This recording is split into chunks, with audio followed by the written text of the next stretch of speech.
Bismillahirrahmanirrahim. Assalamualaikum warahmatullahi wabarakatuh.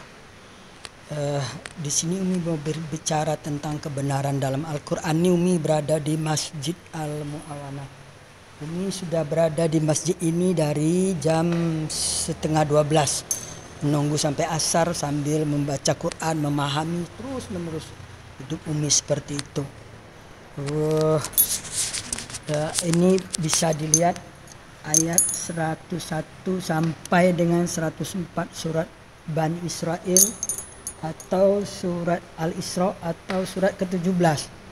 Karena gengsi dong kalau bilang surat Bani Israel. Dari kecil Umi diajarkan Buya di Sumatera Barat itu surat Bani Israel. Dan pernah juga belajar ngaji di Jambi. Surat Bani Israel. Gengsi surat Al-Isra atau surat ke-17 ayat 101 dan sampai 104. Di situ Allah memerintahkan Musa atau Moses untuk membawa Bani Israel menyeberang dari Mesir.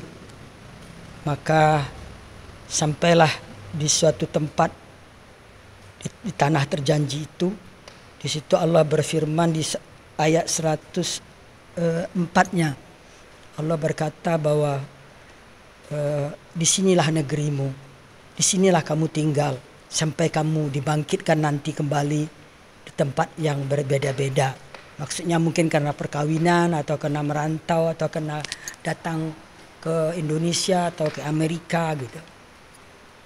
Nah, Umi cari ayat-ayat tentang Palestina, tentang Palestina nggak ada, udah bertahun-tahun, puluhan tahun. Mau bertanya kemana? Karena perserikatan benci Yahudi itu sudah diajarkan sejak orang Islam itu masih kecil. Jadi tidak ada di Quran ini ayat tentang kebencian, tapi orang yang membenci punah emang ada. Inna syani akawal abtar. Oleh karena itu jangan pernah berharap bahwa Israel itu akan kalah. Ingat tanggal 7 Oktober dia diserang tanpa sebab dan sampai korban 1.400 orang. Umi kira bangsa manapun, orang manapun kalau diperlakukan seperti itu oleh Hamas itu adalah organisasi di dalam tubuh Palestina itu sendiri.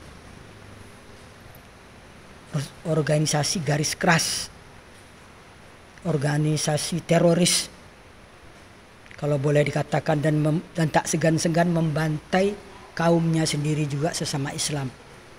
Sudah banyak bukti.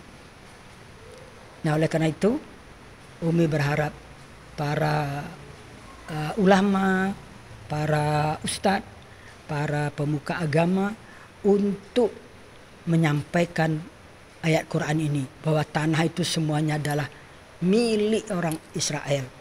Jadi kalau Palestina dikasih sebagian itu udah bersyukur mestinya. Kenapa harus minta lebih banyak? Dengan perjanjian Balfour, dengan pengumuman kemerdekaan di Aljazair bulan November tahun 85 itu bahwa Palestina merdeka. Jadi sampai sekarang nggak pernah mengaku merdeka, itu kan namanya nggak bersyukur. Ada duta besarnya di sini kok, malah minta sumbangan. Jangan-jangan duta besar ini Hamas pula ini. Terus ada perwakilan di PBB, gitu. Jadi karena itu, tolonglah para ulama, para pemuka agama, para agama Islam maksudnya, ustadz dan bahkan menteri agama sendiri. Kan Anda itu sebagai ketua Banser itu maksudnya Jokowi nempatkan itu kan biar agak bagak lah kata orang Padang tuh. Katakan yang benar gitu loh. Namanya juga Banser gitu loh. Bahwa lihat ayat 101 sampai 104 itulah. Tanah itu, tanah Yerusalem itu keseluruhannya milik Israel kok. Tapi karena dikeroyok dunia, entah apa itu penyakit keroyok itu. Tapi Umi juga tahu penyebabnya itu sebenarnya, nanti di lain kesempatan Umi akan bicara. Penyebab kebencian itu apa? Sampai semua ikut membenci, demo di sana sini membenci. Semoga Allah memberi kemenangan kepada kebenaran, itu janji Allah. Dan Allah berjanji pasti tidak akan mengusir orang-orang Israel atau Yahudi itu dari negerinya. Demikianlah, semoga mari kita sebarkan perdamaian, kasih sayang dan cinta untuk seluruh umat manusia sebagaimana Allah dengungkan di dalam Al-Quran. Innallaha bin-nasi laraufur rahim. Allah sangat kasih sayang dan cinta pada seluruh umat manusia. Ingat itu. 2 kali disebut Allah di Quran. Demikian, semoga dapat dipahami dan Umi tidak ada maksud apa-apa. Maksudnya cuma lillahi ta'ala, demi Allah menyampaikan kebenaran. Karena kebenaran itu memang pahit. Semoga bisa diterima. Barakallah. Assalamualaikum warahmatullahi wabarakatuh.